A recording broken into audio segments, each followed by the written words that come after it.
ओम विष्णु ओम विष्णु ओम विष्णु ओम विष्णु। समस्त श्री विष्णु भक्तों को मेरा करबद्ध नमन प्रणाम। साथियों, आज अपन श्री गुरु जम्बेश्वर भगवान की अमृत वाणी के 33वें शब्द का भावार्थ करेंगे। ध्यान पूर्वक श्रवण करें। 32वां शब्द गुरु महाराज ने एक सेठ रामो नाम के सेठ को सुनाया था। उन्हीं सेठ ने वापस जिज्ञासा जाहिर करते हुए स्मरण करके रामो फिर कहने लगा कि हे देव जी, हमें ये उपाय बतलाइए जिससे ये शरीर ही अमर हो जाए। रामो सेठ कहने लगे कि हे भगवान, हमें ऐसा कोई उपाय बताइए कि ये शरीर हमारा अमर हो जाए, क्योंकि मृत्यु से हमें भय लगता है। मृत्यु बाद में तो ये आवागमन वाली बात बिल्कुल समझ में ही नहीं आती है। तब श्री गुरुदेव जम्बेश्वर जी ने रामे को संबोधित करते हुए जन समुदाय के प्रति ये शब्द कहा।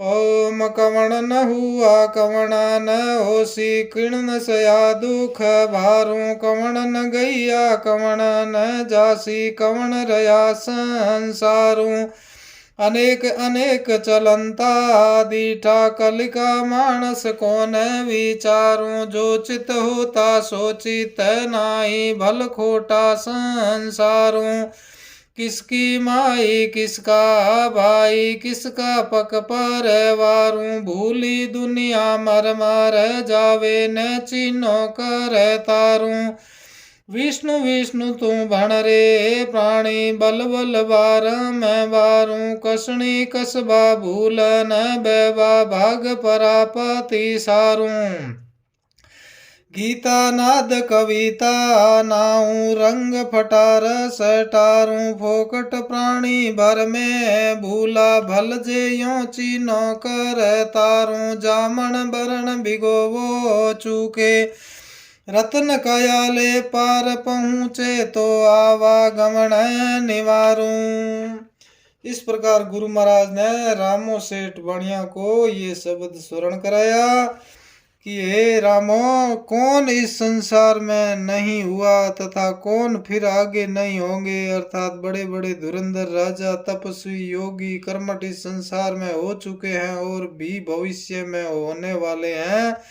इनमें से किसने भारी दुख नहीं सहन किया है, अर्थात ये सभी लोग दुख से ही पल कर बड़े हुए और जीवन को तपा करके कंचन में बनाया, कीर्ति की ध्वजाएं दुख को सहन करके फहराई। इस संसार में इस तरह कौन रहा है और कौन आगे भविष्य में इस तरह रहने का विचार करता है, तथा यह पंच भौतिक शरीर प्राप्त करके कौन अजर अमर रहा है। अनेका अनेक इस संसार से आज जाते हुए मैंने देखे हैं। ये मैंने तुझे सृष्टि के आदि से लेकर द्वापर युग तक की कथा बताई है। जब उन युगों की भी यही दशा थी तो इस कलयुग के मानव का तो विचार ही क्या करना। ये तो वैसे ही अल्प आयु शक्तिहीन तथा ना समझ है। आगे गुरु महाराज फरमाते हैं, यह संसार परिवर्तनशील है, क्योंकि जो विचार बुद्धि के पहले कभी हुआ करते थे वे अब नहीं रहे। जैसी दृष्टि वैसी सृष्टि, यही सिद्धांत है। स्थिरता तो कैसे हो सकती है, क्योंकि यह संसार तो मिथ्या है। इस संसार में लोग संबंध स्थापित करने की कोशिश करते हैं, किंतु बीच में ही छूट जाते हैं। वास्तव में न तो किसी की कोई माता है, न ही कोई पिता है, न ही भाई कुटुंब परिवार ही है। यह जीव तो अकेला ही आया था और अकेला ही जाएगा। बीच में थोड़े दिनों का संबंध सत्य कैसे हो सकता है। ये भूल में भटकी हुई दुनिया मृत्यु को प्राप्त करके दिनों दिन चली जा रही है। समाप्त होते हुए लोग देखते हैं, फिर भी स्वयं जीने की आशा करते हैं। गुरु महाराज कहते हैं, ये चला चली का जगत है। लोगों को जाते हुए लोग देखते हैं, फिर भी स्वयं जीने की आशा करते हैं, किंतु कर्ता सर्वेश्वर स्वामी को नहीं पहचान पाते। इस जीवन रहस्य को जानने तथा जन्म मृत्यु से छूटने के लिए पूरा बल लगाकर बारंबार अबाध गति से हे प्राणी, तू श्री विष्णु परमात्मा का जप स्मरण ध्यान कर, यही तेरे पापों को काटेगा और तुझे संसार सागर के चक्कर से बाहर निकालेगा।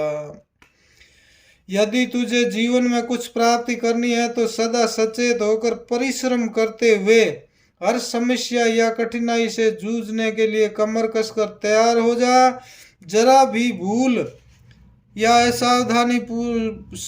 असावधानी की तो संपूर्ण कर्मों को डुबो देगी। तुम्हें कर्मानुसार फल अवश्य ही मिलेगा, इसलिए निष्काम भाव से शुभ कर्मों में तपस्या में रत रहो।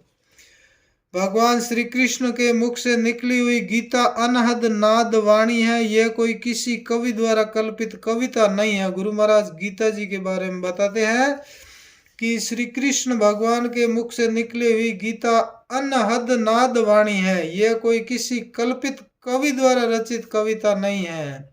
इस गीता ने ही तो रुके हुए महाभारत को पुनः प्रारंभ करवा दिया था। अर्जुन के मोह की निवृत्ति गीता ज्ञान द्वारा ही हुई थी। यह गीता ही निष्काम कर्म योग का उपदेश देती है। इसलिए तुम्हारे अंदर बैठे हुए मोह भ्रम जनित अज्ञानता की औषधि यह गीता ही है और यही मैं आपको सुना रहा हूँ। आगे गुरु महाराज फरमाते हैं, दिन रात आलस्य में ही पड़े रहने वाले, बिना किसी परिश्रम साधना के ही परमात्म तत्व या सांसारिक भोग्य वस्तु प्राप्ति की आशा करते हैं, वो लोग भ्रम में हैं। गुरु महाराज फरमाते हैं कि जो बिना कुछ किए परमात्मा की प्राप्ति या फिर सांसारिक भोग की वस्तुएं पाने की इच्छा रखते हैं, वे भ्रम में हैं तथा भूल में ही पड़कर व्यर्थ का अभिमान करते हैं। ऐसे लोगों को सुख शांति की आशा छोड़ देनी चाहिए। अच्छा होता यदि वो आलस्य भ्रम को छोड़कर शुभ कर्म करते हुए परमात्मा स्वामी सृष्टा का एकाग्र मन से स्मरण करते, तो जन्म मरण की धारा टूट जाती और इस रतन सदृश काया से किए हुए शुभ कर्म और पुण्य कमाई को लेकर संसार सागर से पार पहुंच जाते। उनका बार बार जन्मना और मरना मिट जाता। यही एक उपाय है। इस संसार में रहकर अजर अमर होने का और कोई भी उपाय नहीं है। श्री गुरुदेव जम्बेश्वर भगवान ने फरमाते हैं कि परमात्मा श्री विष्णु के बार बार जप स्मरण ध्यान करने से ही संसार सागर से पार पाया जाता है। इस संसार में कोई इस तरह रह नहीं पाया और न ही कोई आगे रहेगा। इसीलिए परमात्मा का स्मरण करते रहिए। बोलो श्री गुरु जम्बेश्वर भगवान की जय। बंधुओं, बहुत ही गुड ज्ञान है इसमें और गीता जी का ज्ञान भी गुरु महाराज बता रहे हैं कि मैं आपको बता रहा हूँ, इसलिए इसको बार बार स्मरण करें। आप मेरे YouTube चैनल पर नए हैं तो इसको लाइक एवं सब्सक्राइब जरूर करें। अन्य बंधुओं तक पहुंचाने के लिए शेयर भी करना न भूलें। बोलो श्री गुरु जम्बेश्वर भगवान की जय, श्री विष्णु भगवान की जय, माता पिता गुरुदेव की जय, सत्य सनातन धर्म की जय।